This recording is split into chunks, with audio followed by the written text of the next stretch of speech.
wonderful viewers and audience wherever you are. Welcome to Atlantic TV, the home of TV revolution.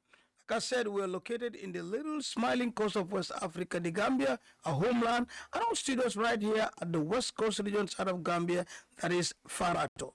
Welcome to another edition of your favorite program on TV right now called, of course, Exclusive Interview.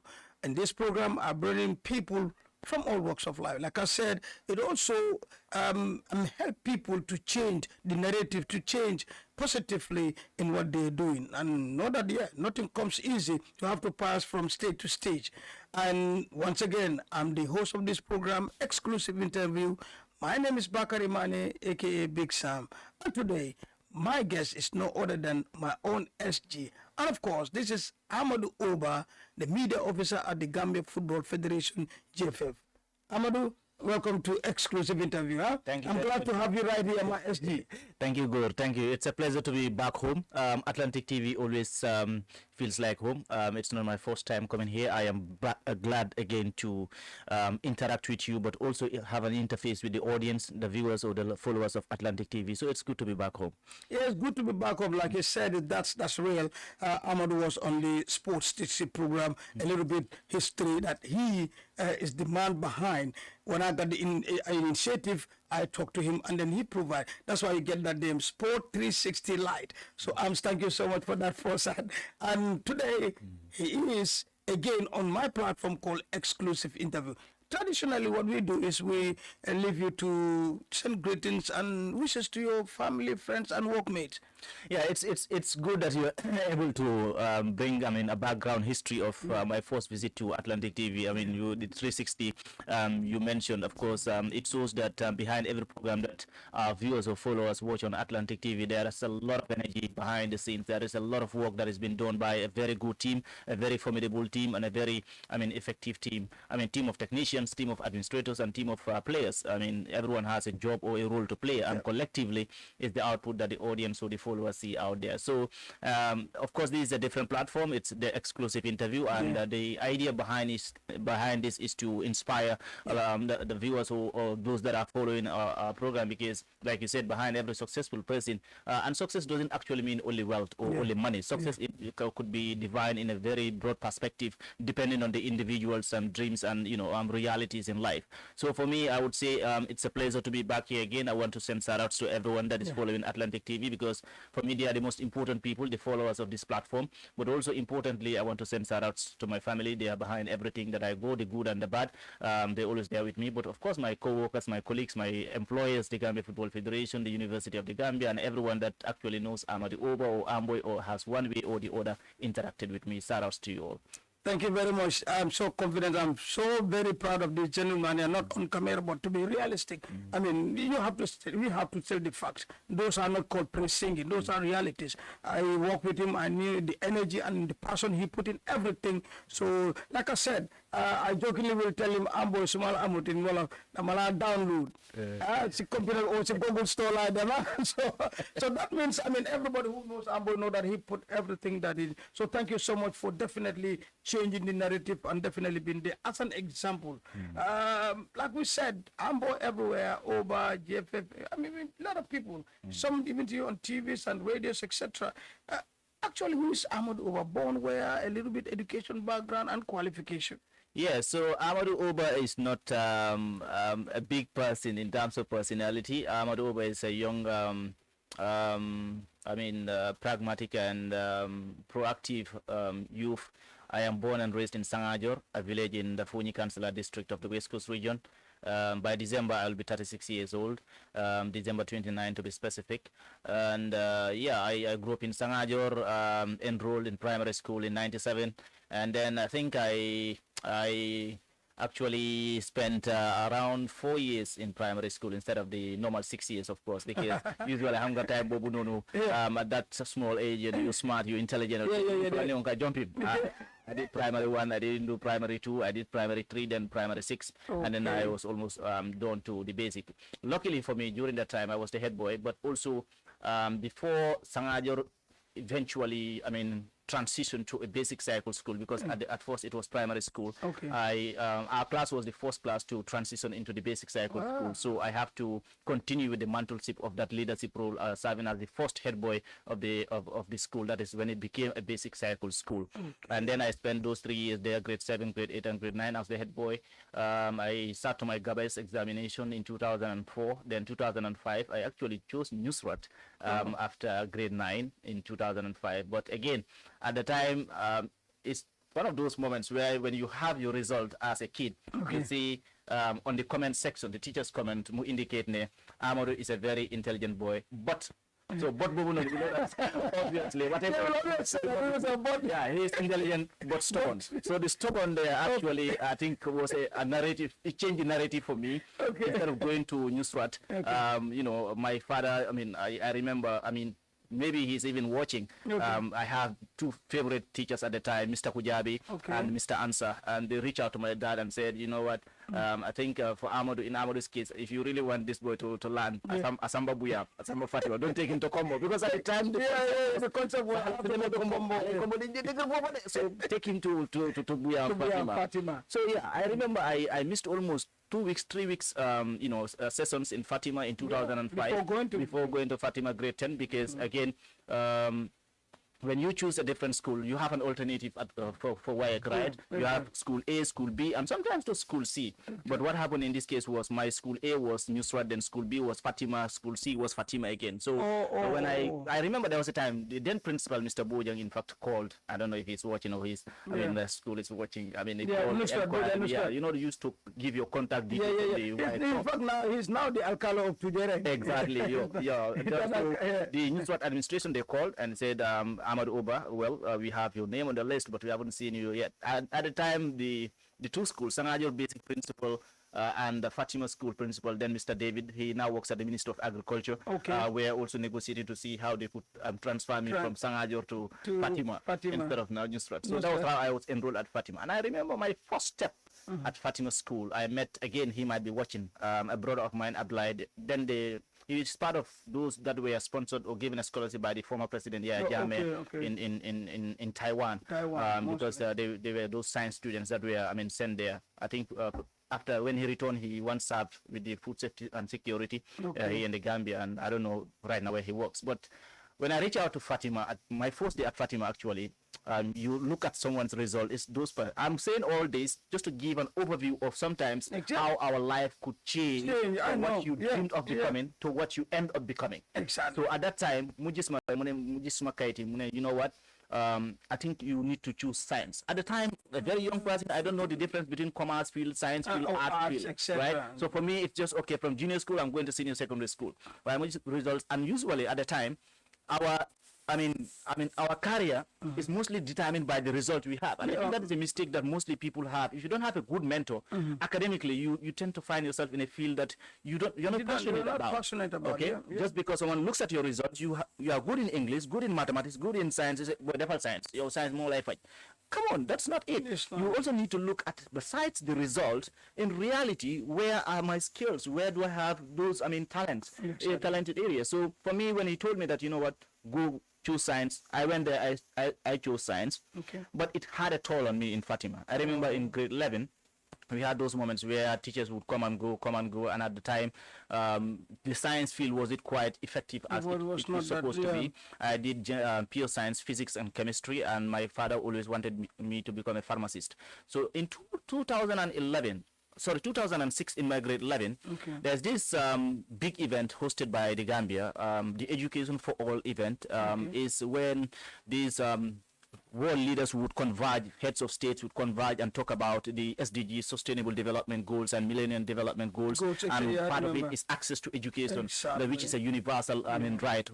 So during that time, in the whole Gambia, was supposed to host that event, and a student was supposed to serve as a lecturer. That is to give a presentation of 30 minutes, challenging the heads of states, those world leaders there, to, take up the challenge, and ensure that the SDG for education is quite active or attained.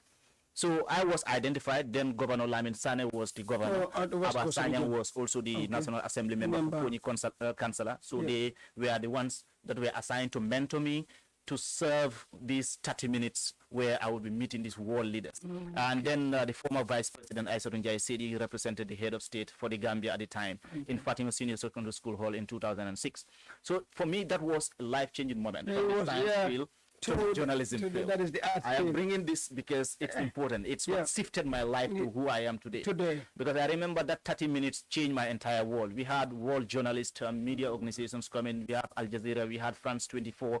I remember even at the time, there's this one man, actually, Mr. Mfamara Jaune, who is also, who was my landlord, by the way, before I moved from his compound.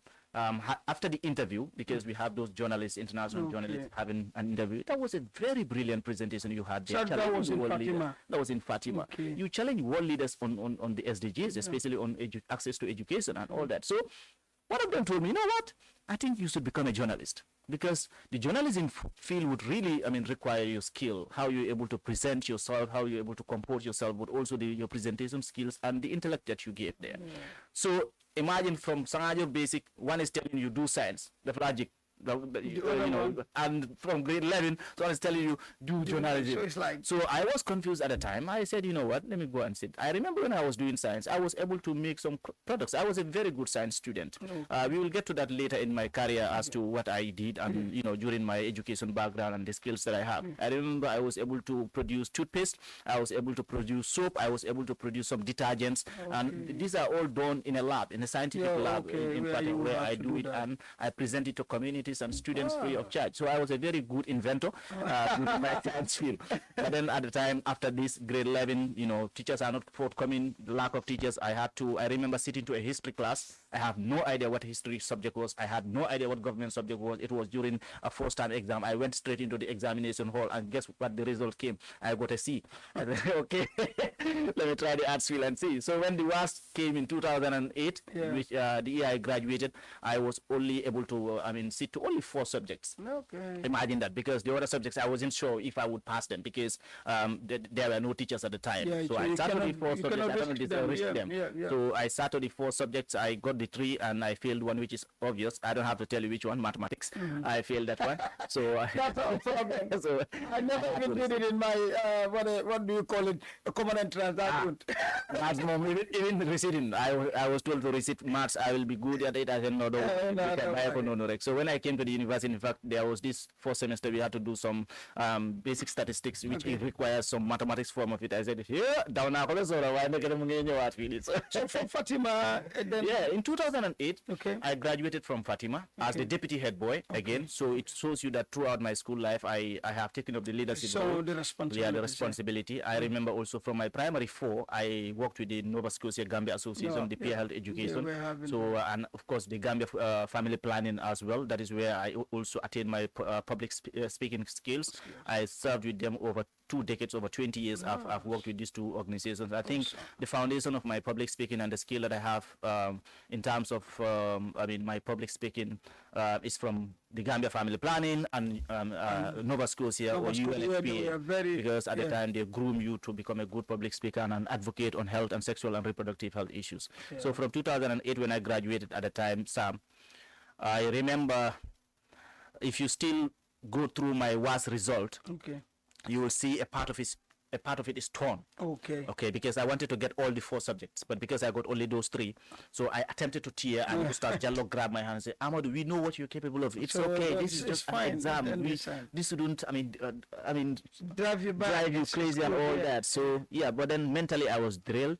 I had no work from there. I underwent a lot of challenges. I can tell you, and that is why when you said behind every success there is always a job that once there's a story to tell. I remember after 2008, I wasn't doing anything. I went to Senegal to see my parents during that summer. When I came back in 2009, I was at Westfield. Then I was just passing by St. Therese's, and then something came up to me. I saw Education Secretariat. I said, okay, how about if I try applying for the teaching job? Teaching I job. think I can at least that is something that I can do because I've been working with Nova Scotia Peer Health and Gambia Family Planning. So maybe this is a skill. I don't think I may not be able to do this. But before then, I served briefly with an annex of Gamtel. Okay. Time those internet cafes you have where people come buy $25 internet. You know, I was a teller. You do that. And I remember, yeah, that was the time I sat briefly, just 6 7 months, and I was paid I think $75 is I remember every month. And yeah, I was content with it because time won't know, so I'm $2 a Sunday or whatever. Yeah, so I did that briefly, and I am proud of doing that because even though monetary wise, I wasn't gaining a lot, but if you know me too well again, you would know that Amadou is not the person that usually would pick money over humanity. So I am always content with what I have. Serving humanity for me is priority than actually the monetary aspect. Money is very important, but for me it's about humanity first. Then money comes secondary. So at the time I wasn't earning much, but again I was able to connect with people, and for me that was so big. That was when someone encouraged me to actually apply. So I applied at the secretariat, and I was luckily posted at Kombo Dasilame, St. Patrick's Lower Basic School, where I served as an unqualified teacher. I taught there, and luckily for me, I still see some of my students at the University of the Gambia. And when they call Mr. Ba, when they address me Mr. Ba, it feels awkward. They'll just call me Amadou. Yeah, some of them are my seniors actually now. Some of them have in fact graduated. So it's a pride for me to see those students that I taught in grade 5, grade 6 in Kombo Dasilame. I served there just for 1 year in 2009. So at the time, I applied for Paradise Radio. I applied for GRT's TV, not radio. I applied for West Coast, and then Unique FM then before it became Taxi FM. Yeah, it was Unique, with Lamin Maga. Yeah, so because I wanted to explore other avenues as well. So I remember that 2009, 2010, Buyam Community Radio Station was also being established through a family's project, St. Joseph Family Farm, as a component, because then they were using these extension workers to travel from Kombo Sanyang down the way to Kalaji to send messages to women gardeners and all that. So when this issue came, my applications were sent all across this, and I attended all those interviews. I went to Paradise. In fact, I got the admission at Paradise, but GRTS, I remember the late Momodou Lamin Sanyang told me that, okay, we know that you have the skill, but education-wise, we don't think you have the qualification to work for the TV. But if you don't mind, we can get you on probation at the radio station, GRT's radio, and then you can work with us. Now imagine at Paradise, I got positive results. At GRT's, the radio part, I got positive results. Just to go to Campant, where my dad was then stationed, because it was during the holiday, and then a pickup came to my dad. And in this pickup, people came and they said, you know, there's a new radio station established in Buyam, and we want your service. I remember then Yankuba Manneh was the CEO at St. Joseph Family Farm. So when that issue came, I was told to apply. I applied at St. Joseph Family Farm as a volunteer, and I chose to work for Buyam because yes, GRTS have actually wanted me to considered me. Paradise have considered me. Unique FM have considered me, but I thought, okay, my community where I am graduated, why can't I serve them? Even though it is voluntarily, but it's community work. Community work. So that is where actually my real work started, at community level, as a volunteer. Of course, I was told I would volunteer for 3 months, but I ended up volunteering for 2 years, and eventually from that moment I transitioned from a volunteer to a staff to a senior presenter to a programs manager to a radio manager before I eventually left Buyam Radio in 2019 to come to the Gambia Football Federation. I served Buyam Radio for over 15 years. So what are some of the qualifications along the way you pick? Before we come to so along the line, I remember I told you I was an unqualified teacher when I was teaching at Kombo Dasilame. So one thing that came to my mind immediately I started the volunteerism work in Buyam was to actually get myself going. I remember when I was in Buyam, during the time I was in Buyam, this is also another important aspect of my life. I went through a lot of bullies. I went through a lot of finger points. Because imagine one of the best students in a school working in the community voluntarily, and there's no pay, and you see your colleagues at the University of the Gambia. I could have done my masters, my PhDs by now. Yeah. Consider graduated in 2008, Yeah, yeah. and with very smart brain and all that, I could have graduated. I mean, done my PhDs or double masters or whatsoever by now. This is something like how many 17 years ago, but I chose to serve my community voluntarily, and at the time my colleagues were excelling at the University of Gambia, overseas, in institutions and companies. So anytime I come across a colleague, it's always so weird that even though I am proud of myself serving my community, but say, "Boy, you are wasting your life, you are wasting your time." I've met a lot of colleagues that told me, "You are wasting your life, you are wasting your time." Maybe to them in a good way. Okay, you don't have to maybe criticize. so it's good. That pushed me. In past, Yeah, it pushed me actually, because I, at some point, even at family level, I've had issues with my family, my immediate family. I've had issues where, I mean, some of my family members had to even pronounce that they disown me, that I am useless. I am not valid in the family because I'm not contributing to anything. I am just serving community, serving. I'm not getting anything in return.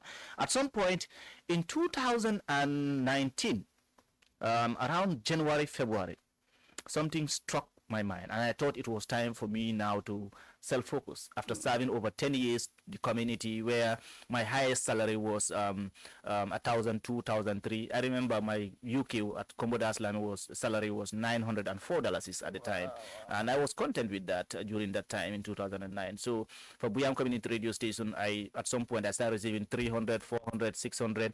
When I became a staff, I started receiving 1,000, 2,004. When I became a senior presenter, it kept rising. When I was a manager, my highest salary was $6,000, which was quite okay for me at the time. So at some point I thought, okay, when in 2019 I went through a surgery. Okay. And this surgery was also another turning point for me.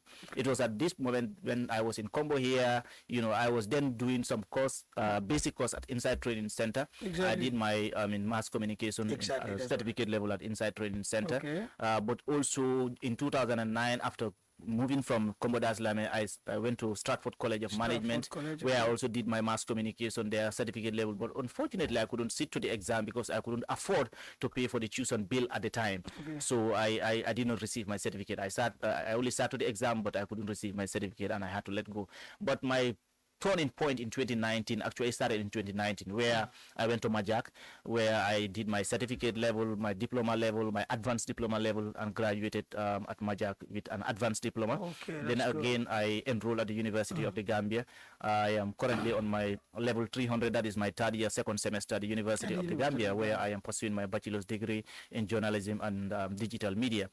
During this time, like I mentioned, for me, I went through a lot in terms of how people perceive what you're doing, and why haven't you gone to the university, why haven't you pursued a higher education and all that. You are here, you're not doing anything. But now you're at university. But, Alhamdulillah. Let's move to you are a media officer at the Gambia Football Federation, that is GFF, and also you're part of so many organizations like the NCRG, the FAD, and the university. At GFF, what is your job, and some of this responsibility also what you have? Can you tell us some of your? Yeah, so I am someone that is people always tease me that I am everywhere. Even at my office, I have that teasing. I mean, moments where people tell me, "Amboyo, you are everywhere." And even in the media, for instance, I remember anytime I go to either QTV or GRS for a program, they'll ask me, "Today, who are you representing?" So because it's either the network of community radios or FAD or university, exactly. yeah. So to start with, I started working at the Gambia Football Federation in 2019. Okay. That also came as a result of my performance with the Fonyi zonal team, where I served as a media officer, because during my time at Buyam Community Radio, I was also doing some community works, and that is training potential high school students who want to aspire to become journalists or media workers. But I was also very much involved in football, and football including the Greater Buyam Youth Sports, the Councillor Sports, and then the Fonyi zonal team. I am proud to say I am the brain behind the Fonyi zonal team visibility to be recognized. When in their first year they attended they participated in the zonal team. So it was during that time that my talent was required at the Gambia Football Federation from the GFF, where I am still serving as a media assistant, at the communication department. My role at the GFF as a media assistant is just just to assist the communications department in terms of their strategic communications development, and of course their visibility, the programs that we run, sharing information with the public. And I think so far there has been drastic changes in terms of how the public receives information from the Gambia Football Federation. We have a very formidable communication department, thanks to our boss Babukar Kamara and Bakary Balde, who are doing amazing and fantastic job through the CEO. So that is my role there. Of course, I was also attached to the under-20 team, where I have traveled with them across the continent and the world. I know we'll come to those things, but yeah, that is my role at so how about GFF. quickly? How about NCRG and FAD? So aside GFF is my employer. Yeah, that's right? your employer. So aside my employer, I have other, voluntary organizations that I do, and there are many, there are plenty, and I think it has taken a toll because, again, like I said, for me personally, I am a humanitarian. I love to volunteer. I love to serve. Today, I was supposed to attend a meeting on behalf of FAD, Funi Agency for Rural Development. I serve as a communications officer for FAD, which was also established somewhere around 2019. We started FAD, and FAD is there to, also serve the welfare or uplift the livelihoods of people of Funi and the rural communities. It's basically the same media work and media officer's job. I also serve with the network of community radio stations, which is actually one of my biggest achievements as a secretary general.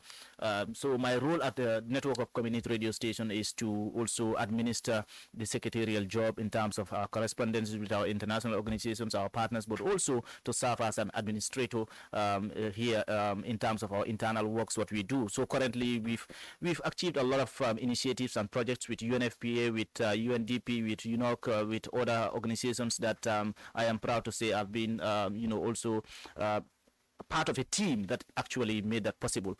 I am also a media director at the Gambia Volunteers Trust. It's a UK humanitarian work that distribute glasses, humanitarian gestures, medical equipments, and of course also voluntary jobs at the hospitals, clinics, at schools.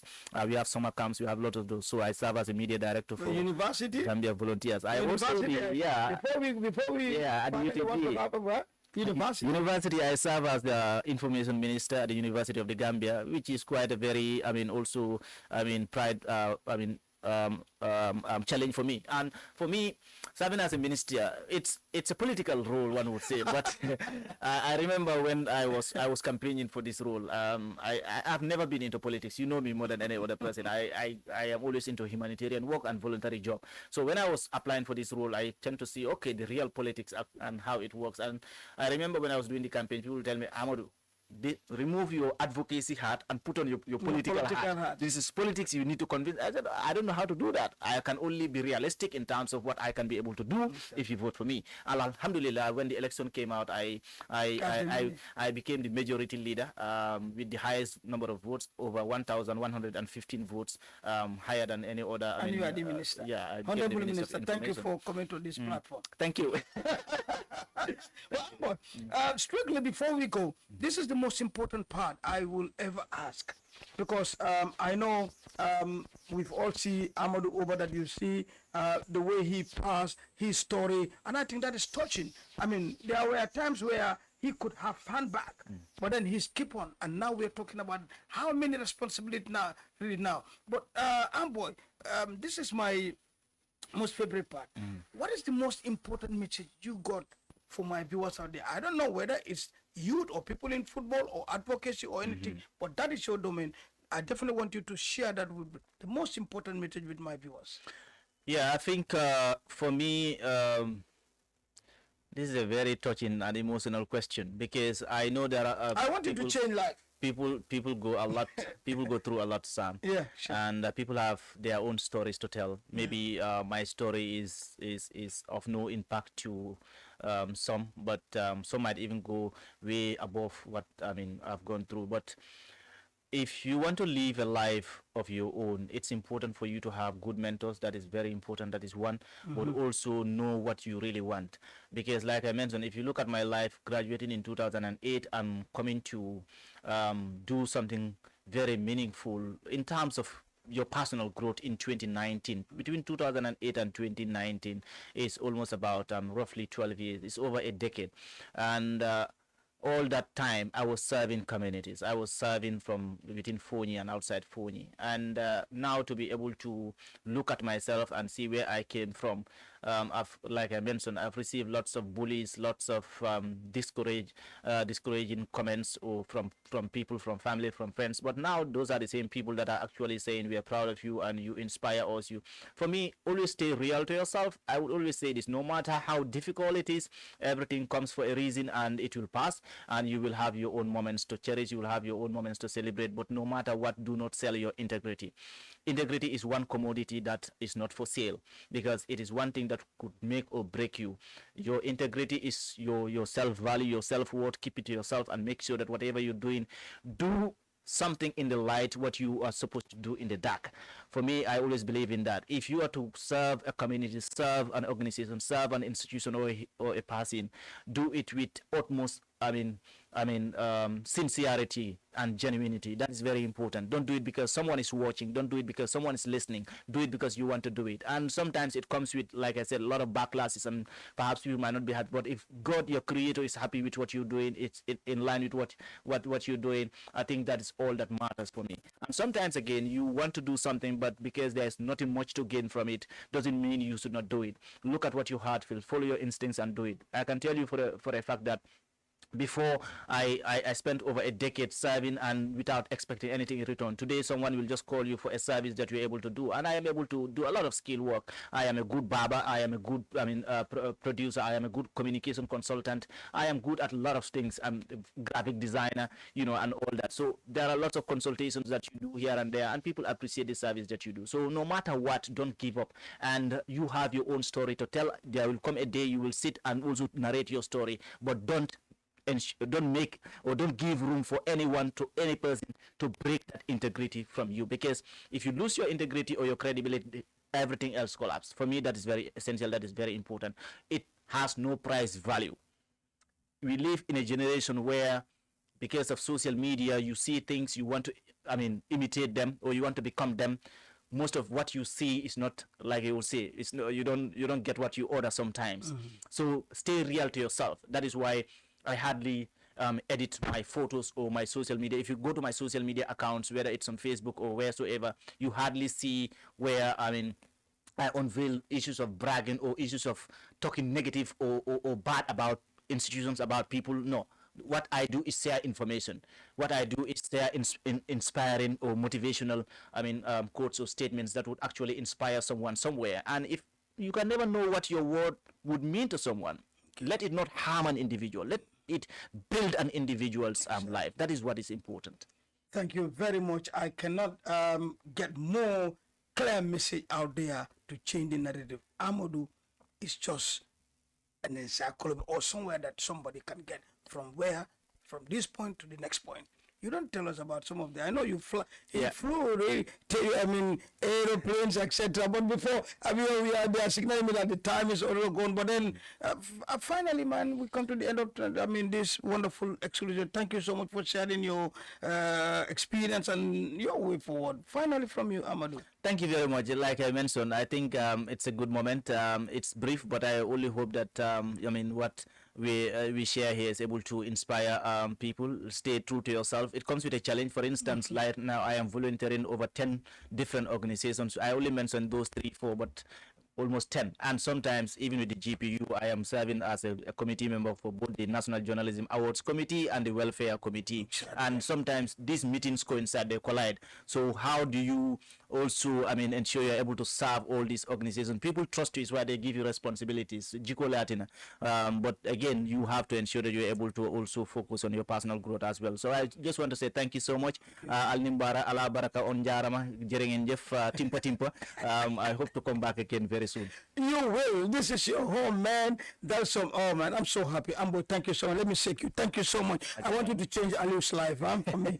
Well, thank you so much. That does it for the exclusive interview right here at Atlantic TV. Well, my guest was Amadou Oba, media officer or media assistant at Gambia Football Federation. Like you said, we'll be back with more. But before that, big thanks to my studio assistant. I know Aliou Badara, bo atebota soto koile. Thank you, Fatima Konbukato, for Tima Inimbara, my favorite cameraman, Edward Muhabaji, and the man behind the scene right there. That is no other than Mata Job. On that note, keep watching. We'll come up with more interesting story for you. Bye.